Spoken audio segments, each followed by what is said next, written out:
Buongiorno a tutti i nostri ascoltatori da Marialaura Bidorini. Siamo oggi in compagnia di Vikram Seth, uno dei più famosi e uno dei più grandi scrittori indiani. Now, as we are set here in Santa Margherita, one of the best campo in Venice, and we have the opportunity and even the chance to talk to Vikram Seth here for Incroci di Civiltà, this literature festival that takes place in Venice, and we would ask to you, how do you feel participating here in Venice to this festival? You are talking in the afternoon at the Teatro Malibran, and about your books, about India that is nowadays one of the most important countries, even from the literary point of view. So, what are you saying about this? Well, sitting over here in Campo Santa Margherita is a particular pleasure because this is one of the most lively campuses. It's very close to the university. It's where students gather. A few weeks ago there was people were graduating and there were lots of rowdy scenes over here.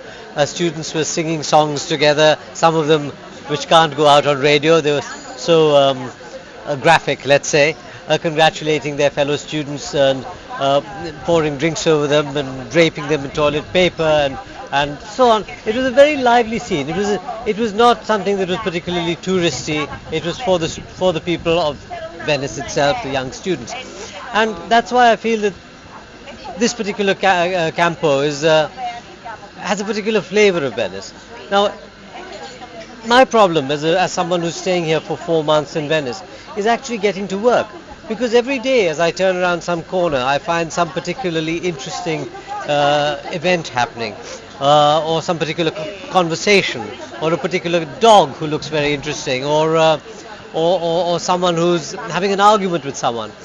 And one of the wonderful things about Venetians, in fact in general in Italy, is that people don't only speak with their mouths but are also speaking with their hands and their shoulders, and this is something that I find particularly attractive about it.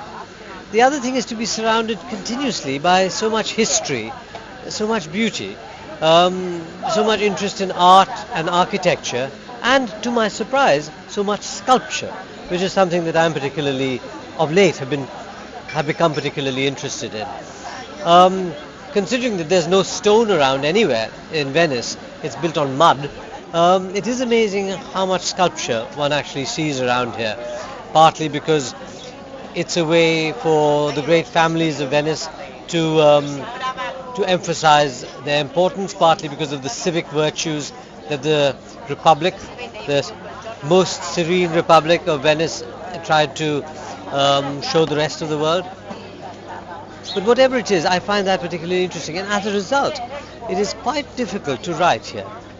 This of course feeds into my own natural tendency towards laziness, and altogether 2 months have gone and I really haven't written very much, but I hope that I behave better in the coming 2 months. You know, Venice is a very particular city, and quite a lot of writers say the same things that you said, but consider that Goldoni, for example, he just wrote quite all of his comedies set in the Florian Cafe, just walking around and capturing everything of the Venetian life, the Venetian aspects. It is living outside, meeting people, and it's the incredible part of the city.